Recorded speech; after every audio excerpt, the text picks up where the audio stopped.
ओम सरस्वती नमस्तुभ्यं वरदे कामरूपिणीं विद्यारंभं करिष्यामि सिद्धिर्भवतु मे सदा। प्रिय छात्र, आप सभी को संस्कृत की कक्षा में स्वागत है। आज हम आ, धातु रूप के बारे में पढ़ेंगे। क्रियापद हमें पता है, संस्कृत में हम क्रियापद का प्रयोग करते हैं, तो उसी के बारे में आज हम विस्तृत रूप से थोड़ा सा इसका प्रयोग के बारे में भी चर्चा करेंगे। तो 1 मिनट।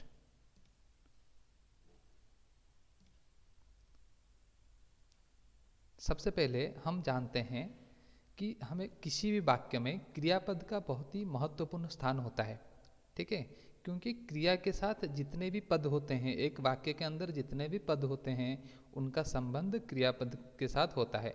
इसलिए क्रियापद का एक वाक्य में महत्वपूर्ण स्थान होता है। तो सबसे पहले हम जानते हैं कि क्रियापद कहते किसको हैं।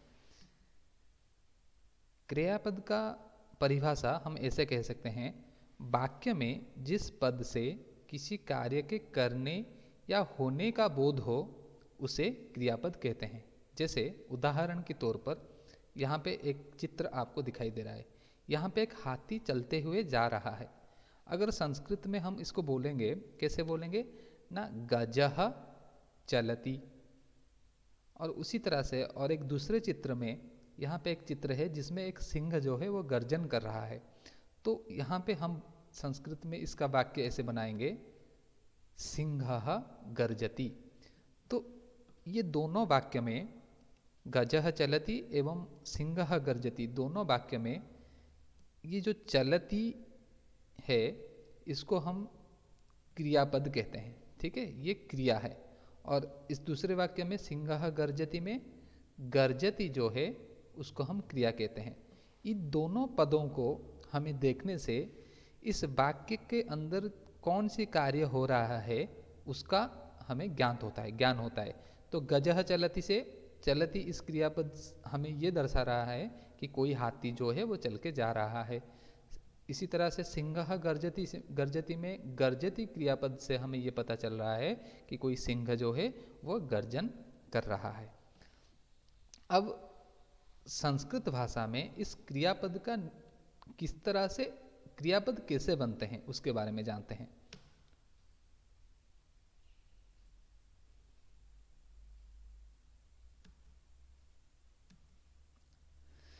संस्कृत में क्रियापद बनाने के लिए हम धातु और तिंग प्रत्यय का प्रयोग करते हैं। ठीक है, धातु के साथ जब तिंग प्रत्यय का मेलन होता है तब क्रियापद निष्पन्न होता है। और धातु किसको कहते हैं ना, क्रिया के मूल रूप को हम धातु कहते हैं। क्रिया के मूल रूप को धातु कहते हैं। जैसे उदाहरण, धातु का मतलब ऐसे हम समझ सकते हैं, जैसे हम कोई सोने का अलंकार बनाते हैं, चेन हो या सोने का चेन हो या कंगन हो, तो उसमें मूल चीज क्या होता है, उस कंगन का मूल स्रोत जो होता है वो सोने का धातु होता है। उसी तरह से किसी क्रियापद का भी मूल रूप को धातु कहते हैं। जैसे उदाहरण के तौर पर हम देख सकते हैं, पठति एक क्रियापद है। तो ये पठति, इस क्रियापद को बनाने के लिए हम लोगों ने दो चीज का प्रयोग किए हैं। इसका मूल स्वरूप जो है वो है पठ धातु। इसके साथ हम तिंग प्रत्यय को जोड़कर ये पठति क्रियापद को बनाते हैं।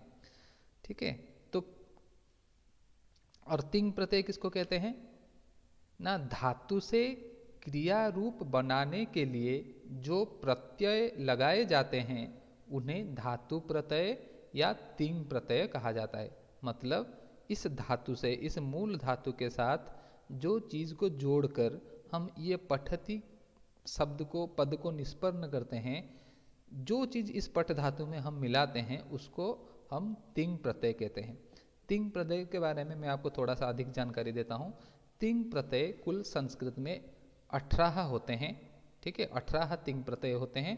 इन 18 तिंग प्रत्ययों को पठ धातु, कोई भी धातु हो, उस धातु के साथ जब हम मिलाते हैं तो क्रियापद का रूप हमें मिलता है। जैसे पठ धातु के साथ यहाँ पे तिंग प्रत्यय मिलकर यहाँ पे पठति क्रियापद बना है। अब आगे बढ़ते हैं।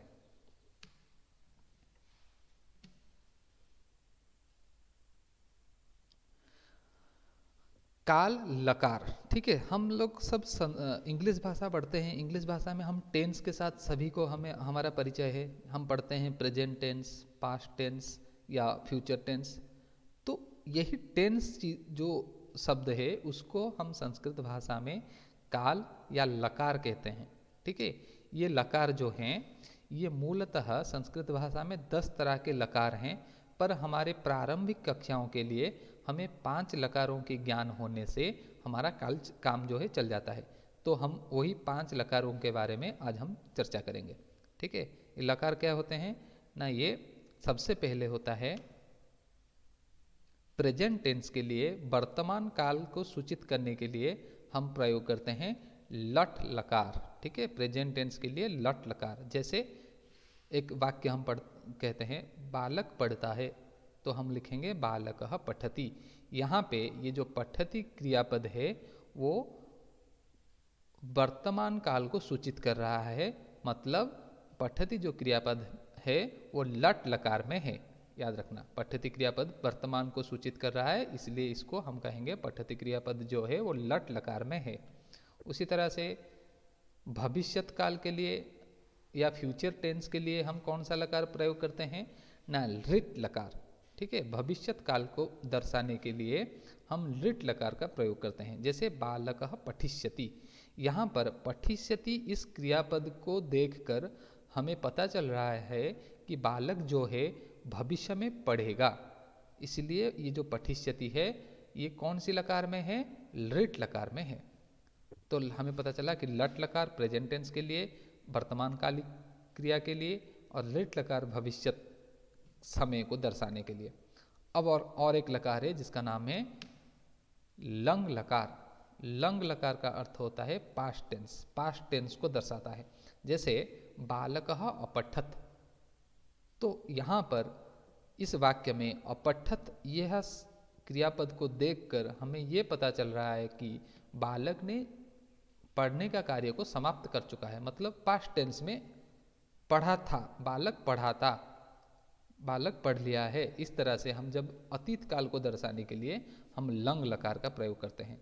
लट लकार, लिट लकार भविष्यत काल के लिए, लंग लकार पास्ट टेंस अथवा अतीत काल के लिए। और एक आज्ञावाचक शब्द को, आज्ञावाचक धातु को, आज्ञावाचक धातुओं के लिए हम लोट लकार का प्रयोग करते हैं। जैसे अगर मैं किसी बच्चे को बोल रहा हूँ बच्चे तुम पढ़ो, इस तरह से जहाँ पे मैं ऑर्डर दे रहा हूँ तो वहाँ पे हम लोट लकार का प्रयोग करते हैं जो आज्ञावाचक अर्थ को दर्शाता है। जैसे अगर मैं बोलता हूँ बालकः पठतु, मतलब हे बालक तुम पढ़ो। जैसे बालकः गच्छतु, तुम जाओ, ठीक है। इस तरह से जहाँ पे हम किसी को ऑर्डर या निर्देश देते हैं तो वहाँ पे हम लोट लकार का प्रयोग करते हैं। और एक लकार जो है चाहिए के अर्थ में हम प्रयोग करते हैं। हम बहुत समय में बोलते हैं हे बालक, उपदेश देते समय हम बोलते हैं तुम्हें पढ़ना चाहिए, तो हम बोलेंगे बालकः पठेत, मतलब तुम्हें पढ़ना चाहिए। इस तरह से चाहिए अर्थ को दर्शाने के लिए संस्कृत में विधिलिंग लकार का प्रयोग किया जाता है, ठीक है। तो उसका रूप कैसे होता है ना, बालकः पठेत, तो पठति, पठ धातु का लट लकार एक वचन में प्रथम पुरुष एक वचन में रूप है पठति, लिट लकार प्रथम पुरुष एक वचन में रूप है पठिष्यति, लंग लकार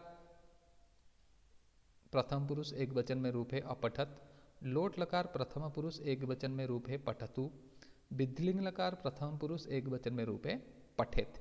तो इस तरह से हमें ज्ञान हुआ कि संस्कृत में 10 लकार होते हैं, परंतु हमारी प्रारंभिक कक्षाओं के लिए हमें 5 लकार की ज्ञान आवश्यक है, जिन लकारों का नाम है वर्तमान काल के लिए लट लकार, भविष्यत काल के लिए लिट लकार, अतीत काल के लिए लंग लकार, आज्ञावाचक अर्थ को दर्शाने के लिए लोट लकार एवं चाहिए के अर्थ को दर्शाने के लिए विधिलिंग लकार।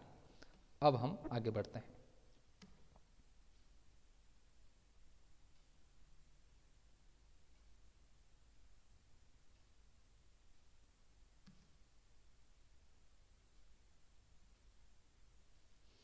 यहाँ पर आपको पठ धातु के रूप दिए गए हैं, ठीक है। पठ धातु के लट लकार के रूप देखते हैं कैसे होता है।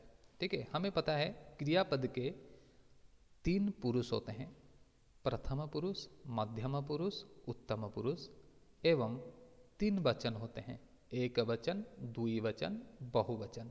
तो पठ धातु के लट लकार के प्रथम पुरुष एक वचन, द्विवचन, बहुवचन का रूप है पठति, पठतः, पठन्ति।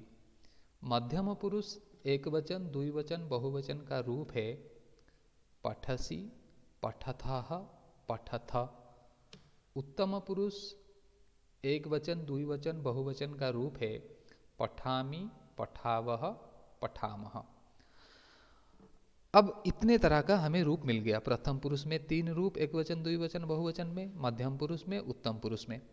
तो हमें जब वाक्य में प्रयोग करेंगे ये समस्या होता है कि हम किसके साथ उत्तम पुरुष का प्रयोग करें, किसके साथ मध्यम पुरुष के साथ प्रयोग करें, किसके साथ हम प्रथम पुरुष क्रिया के प्रथम पुरुष का रूप प्रयोग करें। तो इस समस्या का हल करने के लिए हमें पहले ये शब्दों के साथ परिचित होना चाहिए। संस्कृत में मैं के लिए अहम शब्द का प्रयोग किया जाता है। हम दोनों के लिए आवाम शब्द का प्रयोग किया जाता है। हम सब के लिए वयम शब्द का प्रयोग किया जाता है। मतलब अहम, इसका द्विवचन है आवाम और बहुवचन है वयम। ये अहम, आवाम, वयम को हम अस्मद शब्द भी कह सकते हैं। ठीक है, अस्मद शब्द कहते हैं। तो अस्मद शब्द का रूप है एक वचन में अहम, द्विवचन में आवाम और बहुवचन में वयम। उसी तरह से तुम के लिए हम त्वम शब्द का प्रयोग करते हैं। द्विवचन में तुम दोनों के लिए हम युवाम शब्द का प्रयोग करते हैं। बहुवचन में तुम सब के लिए हम वयम, यूयम शब्द का प्रयोग करते हैं। तो त्वम, युवाम, यूयम। ये त्वम, युवाम, यूयम को हम जुस्मद शब्द कहते हैं। जुस्मद शब्द का एक वचन में रूप है त्वम, द्विवचन में रूप है युवाम और बहुवचन में रूप है यूयम। तो अब देखते हैं किसके साथ हम उत्तम पुरुष प्रयोग करेंगे। याद रखना कि हमेशा अहम, आवाम, वयम, यही तीनों के साथ कर्ता अगर अहम, आवाम, वयम है तो उनके साथ क्रिया के उत्तम पुरुष का रूप होगा। जैसे अगर मैं कहता हूं मैं पढ़ता हूं, तो हम इसका संस्कृत में ट्रांसलेशन कैसे होगा? अहम पठामि। हम दोनों पढ़ते हैं, आवाम पठावः। हम सब पढ़ते हैं, वयम पठामः। उसी तरह से अगर मैं कहता हूं तुम पढ़ते हो, त्वम पठसि। तुम दोनों पढ़ते हो, युवाम पठथः। तुम सब पढ़ते हो, जीवम, यूयम पठथ। तो हमें यहाँ पे ध्यान देने की एवं याद रखने की ये बात है कि हमें हमेशा अहम, आवाम, वयम के साथ उत्तम पुरुष का, क्रिया के उत्तम पुरुष का रूप को व्यवहार करना है। त्वम, युवाम, यूयम के साथ क्रिया के मध्यम पुरुष का एक वचन, द्विवचन, बहुवचन रूप को प्रयोग करना है।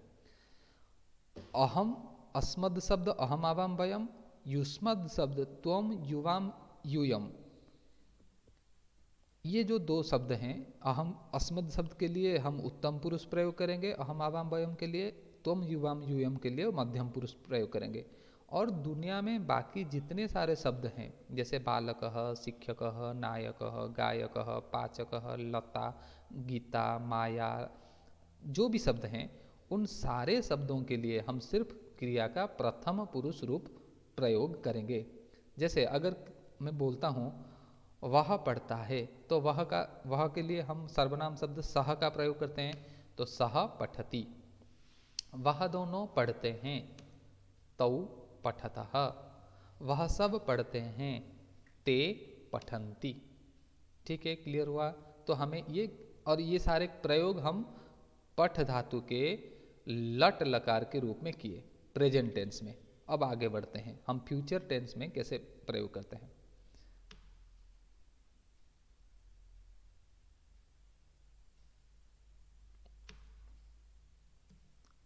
पठ धातु के लिट लकार फ्यूचर टेंस में प्रयोग देखते हैं। हमें पता है कि क्रिया के 3 पुरुष होते हैं, प्रथम पुरुष, मध्यम पुरुष, उत्तम पुरुष, 3 वचन होते हैं, एक वचन, द्विवचन, बहुवचन। और लिट लकार का रूप कैसा होता है ना, पठिष्यति, पठिष्यतः, पठिष्यन्ति। प्रथम पुरुष एक वचन, द्विवचन, बहुवचन का रूप। मध्यम पुरुष एक वचन, द्विवचन, बहुवचन का रूप है पठिष्यसि, पठिष्यथः, पठिष्यथ। उत्तम पुरुष एक वचन, द्विवचन, बहुवचन का रूप है पठिष्यामि, पठिष्यावः, पठिष्यामः। यहाँ पे ध्यान दीजिए, जैसे लट लकार में हम प्रथम पुरुष एक वचन, द्विवचन, बहुवचन का रूप बनाते हैं पठति, पठतः, पठन्ति। और लट लकार, लिट लकार में फर्क इतना है, सिर्फ यहाँ पे बीच में एक स्य, पठति के बीच में स्य आ गया, पठिष्यति, और ठ में ई की मात्रा आ गई। उसी तरह से पठति का पठिष्यति बन गया, पठतः का पठिष्यतः बन गया, पठन्ति का पठिष्यन्ति बन गया। ठीक है, और ये रूप बन जाने से ये भविष्यत काल को दर्शाता है। जैसे अब इसका प्रयोग देखते हैं। हमें पिछले स्लाइड में आपको बताया था कि अहम के लिए, मैं के लिए हम अहम शब्द प्रयोग करते हैं, हम दोनों के लिए आवाम, हम सब के लिए वयम, तुम के लिए त्वम, तुम दोनों के लिए जुवाम, तुम सब के लिए यूयम। अहम, आवाम, वयम को हम अस्मद शब्द कहते हैं, त्वम, युवाम, यूयम को हम जुस्मद शब्द कहते हैं। क्रिया के उत्तम पुरुष के साथ हमेशा अस्मद शब्द का अहम, आवाम, वयम रूप प्रयोग होगा। यह मैं आपको बता चुका हूँ। अगर मैं कहता हूँ मैं पढ़ूंगा तो अहम पठिष्यामि, हम दोनों पढ़ेंगे, आवाम पठिष्यावः, हम सब पढ़ेंगे, तो वयम पठिष्यामः। उसी तरह से तुम पढ़ोगे, त्वम पठिष्यसि, तुम दोनों पढ़ोगे, युवाम पठिष्यथः, तुम सब पढ़ोगे, जूयम पठिष्यथः। ठीक है, अहम, आवाम, वयम के साथ उत्तम पुरुष, त्वम, युवाम, यूयम के साथ मध्यम पुरुष का एक वचन, द्विवचन, बहुवचन। और दुनिया में बाकी जितने सारे शब्द रहे उन सब के लिए हम प्रथम पुरुष का एक वचन, द्विवचन, बहुवचन शब्द प्रयोग करते हैं, क्रियापद प्रयोग करते हैं। जैसे अगर मैं बोलता हूँ वह पढ़ेगा, सह पठिष्यति, वह दोनों पढ़ेंगे, तौ पठिष्यतः, वह सब पढ़ेंगे, ते पठिष्यन्ति। ठीक है, अब और एक लकार के रूप को हम देखते हैं। ठीक है, 1 मिनट। अब पठ धातु का लंग लकार पास्ट टेंस का रूप देखते हैं। हमें पता है कि हर क्रियापद के 3 पुरुष होते हैं, एक प्रथम पुरुष, मध्यम पुरुष, उत्तम पुरुष। 3 वचन होते हैं, एक वचन, द्विवचन, बहुवचन। और लंग लकार का, पठ धातु का लंग लकार का रूप है अपठत, अपठताम, अपठन। मध्यम पुरुष में रूप है एक वचन में अपठः, द्विवचन में अपठतम, बहुवचन में अपठत। उत्तम पुरुष में रूप है एक वचन में अपठम, द्विवचन में रूप है अपठाव, बहुवचन में रूप है अपठाम। तो कैसे रूप चले आएंगे? अपठत, अपठताम, अपठन, अपठः, अपठतम, अपठत, अपठम, अपठाव, अपठाम। और मैं के लिए अहम, हम दोनों के लिए आवाम, हम सब के लिए वयम, तुम के लिए त्वम, तुम दोनों के लिए युवाम, तुम सब के लिए यूयम। अगर मैं यहाँ पे कहूँगा मैं पढ़ा था अतीत काल में, तो अहम अपठम, हम दोनों पढ़े थे, आवाम अपठाव, हम सब पढ़े थे, वयम अपठाम, तुम पढ़े थे, त्वम अपठः, तुम दोनों पढ़े थे, युवाम अपठतम, तुम सब पढ़े थे, यूयम अपठत। तो अहम, आवाम, वयम के साथ कर्ता का, अहम, आवाम, वयम के साथ क्रियापद का उत्तम पुरुष एक वचन, द्विवचन, बहुवचन प्रयोग होगा। त्वम, युवाम, यूयम के साथ क्रियापद का मध्यम पुरुष एक वचन, द्विवचन, बहुवचन प्रयोग होगा। इसके अलावा दुनिया में जितने शब्द हैं उनके साथ क्रिया का प्रथम पुरुष का एक वचन, द्विवचन, बहुवचन रूप प्रयोग होगा। जैसे अगर मैं कहता हूँ वह पढ़ा था, सह अपठत, वह दोनों पढ़े थे, तौ अपठताम, वह सब पढ़े थे, ते अपठन। इसी तरह से सह तौ ते के स्थान पर अगर बालकः बालकौ बालकाः होता तो बालकः अपठत, बालकौ अपठताम, बालकाः अपठन। अब हम क्रिया के पठ धातु के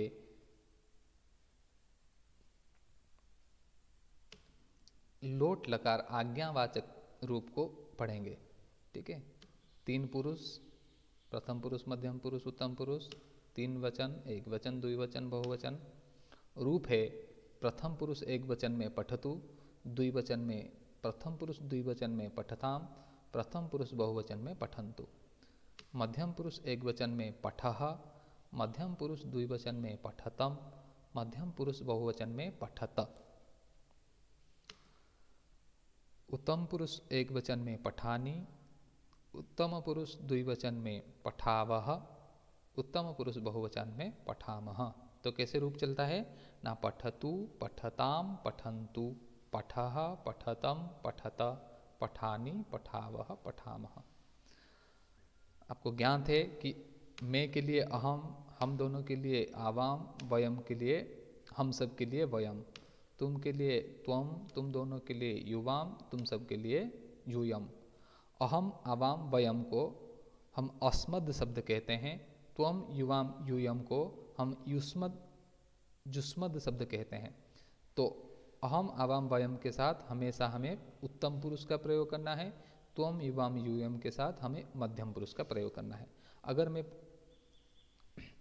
कहूँ कि मैं पढ़ूँ तो अहम पठानी, हम दोनों पढ़ें, आवाम पठावह, हम सब पढ़ें, वयम पठामह, तुम पढ़ो, त्वम पठः, तुम दोनों पढ़, युवाम पठतम, तुम सब पढ़ो, यूयम पठत। उसी तरह से अगर मैं बोलता हूँ वह पढ़े, सह पठतु, वह दोनों पढ़ें, तौ पठताम, वह सब पढ़ें, ते पठन्तु। ठीक है, इस तरह से ये लोट लकार का प्रयोग हो गया। इस तरह से हम क्रियापद के लट लकार, लिट लकार, लंग लकार, लोट लकार का प्रयोग हमें पता चला और हमें पूरे विषय में यह ज्ञात हुआ कि वाक्य में जिस पद से हमें किसी कार्य की होने या करने का बोध हो उसको हम क्रियापद कहते हैं। क्रियापद दो चीज़ों से मिलकर बनता है, धातु प्लस तिंग प्रत्यय। क्रिया के मूल रूप को धातु कहते हैं। ठीक है, और हम संस्कृत में समय को दर्शाने के लिए या टेंस को दर्शाने के लिए लकार शब्द का प्रयोग करते हैं। लकार कुल 10 होते हैं, उनमें से 5 लकार हमारे आवश्यक होता है सामान्य व्यवहार के लिए, जिनका नाम है लट लकार वर्तमान काल के लिए, लिट लकार भविष्यत काल के लिए, लंग लकार अतीत काल के लिए, लोट लकार आज्ञावाचक समय के लिए, आज्ञावाचक अर्थ को दर्शाने के लिए, एवं विधिलिंग लकार जो चाहिए के अर्थ के लिए। मैं यहाँ पर 4 लकार आपको बता दिया। विधिलिंग लकार जो है आप घर में अपने आप प्रैक्टिस कर लेना। तो आशा करता हूँ कि आपको धातु रूप के विषय समझ में आया होगा और आपको ये पठ धातु के सारे रूपों को स्मरण कर लेना है। एक धातु रूप का अगर स्मरण कर लेते हो, लट लकार, लोट लकार, लिट लकार, विधिलिंग लकार में रूपों को, तो बाकी अन्य जितने भी धातुएं हैं लगभग एक जैसा ही रूप उनका चलता है। जैसे हम अगर कहेंगे पठती, इसको देखते हैं तो यहाँ पर अगर हम बोलेंगे लिखती, लिखती, लिखतः, लिखन्ति, लिखसी, लिखतः, लिखथा, लिखामी, लिखावह, लिखामह, एक जैसा चलते हैं धातु रूप। इसलिए आपको निवेदन है कि आप ये सारे जो पठ धातु के 5 लकारों में रूप को स्मरण करके इसका अभ्यास कर लीजिए। धन्यवाद।